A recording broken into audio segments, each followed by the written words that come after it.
ଅଭ୍ୟର୍ଥନା କରିବା ପାଇଁ ଯିବୁ।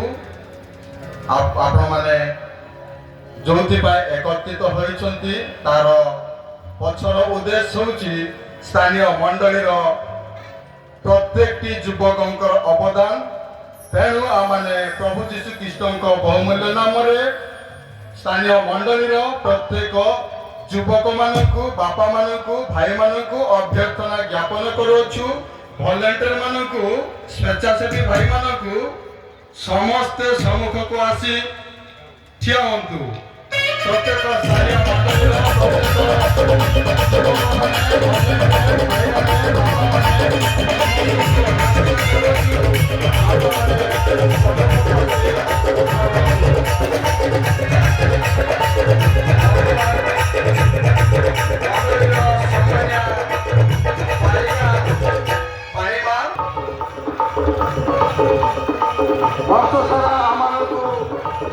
ନିମନ୍ତେ ସଭା କରିବା ନିମନ୍ତେ ଅକ୍ଳାନ୍ତ ପରିଶ୍ରମ କରିଥିବ ଆମମାନଙ୍କର ସଭା କମିଟିର ସମସ୍ତ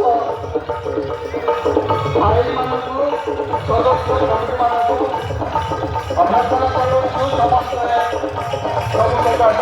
ସେହିପରି ନିର୍ମାଣ କମିଟିର ସମସ୍ତ କର୍ମକର୍ତ୍ତା ତଥା ସଭାପତି, ସମ୍ପାଦକ, ଅନ୍ୟାନ୍ୟ ବିଭାଗର କମିଟିମାନଙ୍କୁ ଆମେ ଅଭ୍ୟର୍ଥନା ଜ୍ଞାପନ କରୁଛୁ।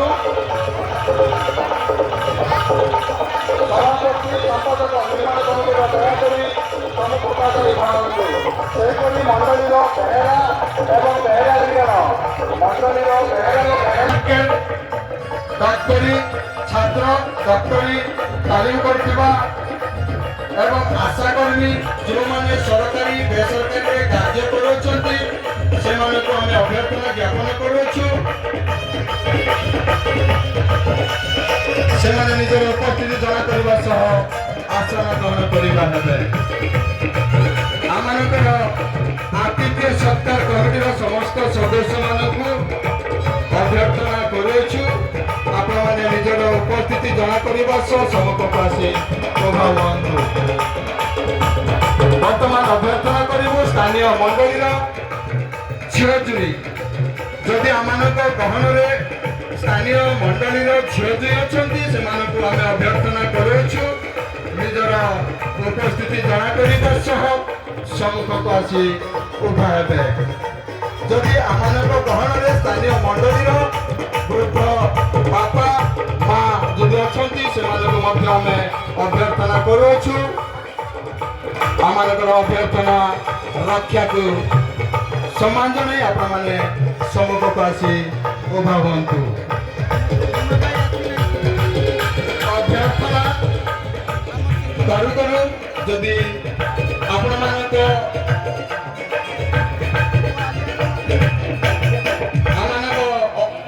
ମଣ୍ଡଳୀର ଅତିରିକ୍ତ ସମ୍ପାଦକ ମହାଶୟଙ୍କୁ ଅଭ୍ୟର୍ଥନା କରୁଅଛୁ ନିଜର ଉପସ୍ଥିତି ଜଣା କରିବା ସହ ସମ୍ମୁଖରେ ଠିଆ ହେବେ।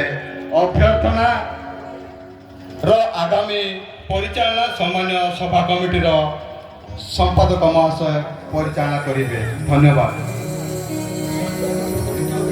ହ୍ୟାଲୋ ହ୍ୟାଲୋ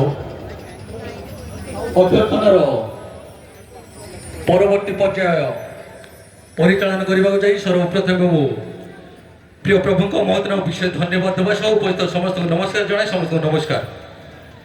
ଏହି ସମୟରେ ଯେତେବେଳେ ଆମମାନଙ୍କ ସମିତିର ସମ୍ପାଦକ ମହାଶୟ ଯେଉଁମାନଙ୍କୁ ଅଭ୍ୟର୍ଥନା କରିଛନ୍ତି ମଞ୍ଚାସୀନ ସମସ୍ତ ସ୍ଥାନୀୟ ମଣ୍ଡଳୀ ପ୍ରଭୁଙ୍କ ଦାସ ଦାସୀ ଦୟାକରି ଆପଣମାନେ ଏହି ମଞ୍ଚ ତଳେ ଜାଗା ରହିଛି ଆପଣମାନେ ଦୟାକରି ଯାଆନ୍ତୁ ଏବଂ ଉଭା ହୁଅନ୍ତୁ। ଯେପରି ଅନ୍ୟାନ୍ୟ ପ୍ରଭୁଙ୍କ ଦାସମାନଙ୍କୁ ଦାସୀମାନଙ୍କୁ ଆମେ ଅଭ୍ୟର୍ଥନା କରିବା ଆଉ ସେଥିରେ ଯେପରି କୌଣସି ସମସ୍ୟା ସୃଷ୍ଟି ନ ହେବ ସ୍ଥାନର ଅଭାବ ହେତୁ ଅନୁରୋଧ କରୁଛୁ ଦୟାକରି ଆପଣମାନେ ତଳେ ଠିଆ ହୁଅନ୍ତୁ।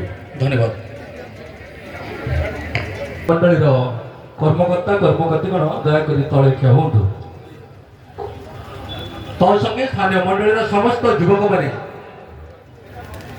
ତା ସହିତ ମଣ୍ଡଳୀର ପ୍ରତ୍ୟେକ ଯୁବକମାନଙ୍କୁ ଅନୁରୋଧ କରୁଛୁ ଦୟାକରି ଆପଣମାନେ ମଧ୍ୟ ସମ୍ମୁଖକୁ ଆସି ଉଭା ହୁଅନ୍ତୁ।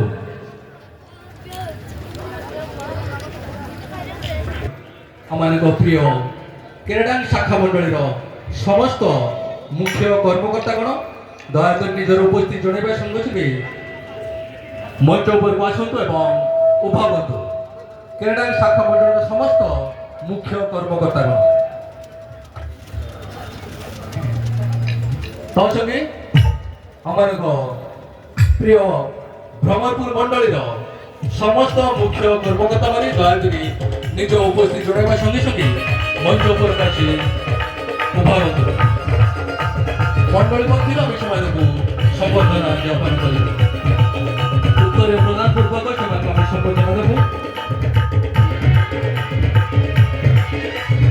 ତତ୍ସଙ୍ଗେ ଆମର ପ୍ରିୟ ପୁଟାସିଂ ମଣ୍ଡଳୀର ସମସ୍ତ ମୁଖ୍ୟ କର୍ମକର୍ତ୍ତାଗଣ ପୁଟାସିଂ ମଣ୍ଡଳୀର ସମସ୍ତ ମୁଖ୍ୟ କର୍ମକର୍ତ୍ତାଗଣ ନିଜର ଉପସ୍ଥିତି ଜଣାଇବା ସଙ୍ଗେ ସଙ୍ଗେ ଆପଣମାନେ ମଞ୍ଚ ଉପରକୁ ଆସି ଉଭା ହୁଅନ୍ତୁ। ପ୍ରାଚୀନ ମିଦିୟନ ପାଣି ଏବଂ ପ୍ରମୋଦ ଲିମାଙ୍କୁ ସ୍ୱତନ୍ତ୍ର ଭାବେ ଆହ୍ୱାନ କରୁଛୁ। ମହାଶୟମାନେ ନିଜ ଉପସ୍ଥିତି ଜଣାଇବା ସଙ୍ଗେ ସଙ୍ଗେ ମଞ୍ଚ ଉପରକୁ ଆସି ଉଭା ହୁଅନ୍ତୁ।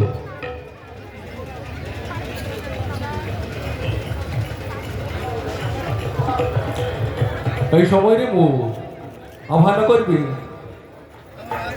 ଉତ୍କଳ ବାପ୍ଟିଷ୍ଟ ମଣ୍ଡଳୀ ସମ୍ମିଳନୀର ସମସ୍ତ ମୁଖ୍ୟ କର୍ମକର୍ତ୍ତାଗଣ ସଭାପତିଦ୍ୱୟ ସମ୍ପାଦକଦ୍ୱୟ କୋଷାଧ୍ୟକ୍ଷଦ୍ୱୟ ଏବଂ ଉପଦେଷ୍ଟା ମହାଶୟ ନିଜ ଉପସ୍ଥିତି ଜଣାଇବା ସଙ୍ଗେ ସଙ୍ଗେ ସମ୍ମୁଖକୁ ଆସି ଉଭା ହୁଅନ୍ତୁ।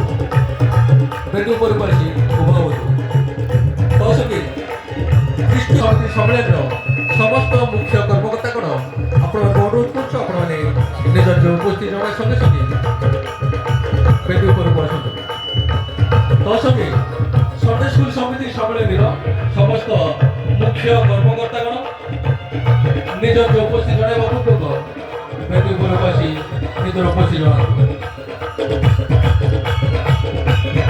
ସେହିଭଳି ମହିଳା ସମିତି ସମ୍ମିଳନୀର ସମସ୍ତ ମୁଖ୍ୟ କର୍ମକର୍ତ୍ତୀଗଣ ନିଜର ଯେଉଁ ଉପସ୍ଥିତି ଜଣାଇବା ସଙ୍ଗେ ସଙ୍ଗେ ବେଦୀ ଉପରକୁ ଆସି ଆପଣ ନିଜ ଉପସ୍ଥିତି ଜଣାନ୍ତୁ। ଏ ଅବସରରେ ମୁଁ ଅନୁରୋଧ କରିବି ଆପଣଙ୍କ ଉତ୍କଳ ବାପ୍ଟିଷ୍ଟ ଖ୍ରୀଷ୍ଟ ଉଚ୍ଚକ ସମିତି ସମ୍ମିଳନୀର ଏହି 70ତମ ବାର୍ଷିକ ଅଧିବେଶନରେ ପ୍ରଭୁଙ୍କ ଜୀବନ୍ତ ବାକ୍ୟ ଶିକ୍ଷା ଦେବା ନିମନ୍ତେ ଯେଉଁ ପ୍ରଭୁଙ୍କ ଦାସମାନଙ୍କୁ ଆମେ ମନୋନୀତ କରୁଛୁ ସେମାନେ ହେଲେ ଆମମାନଙ୍କ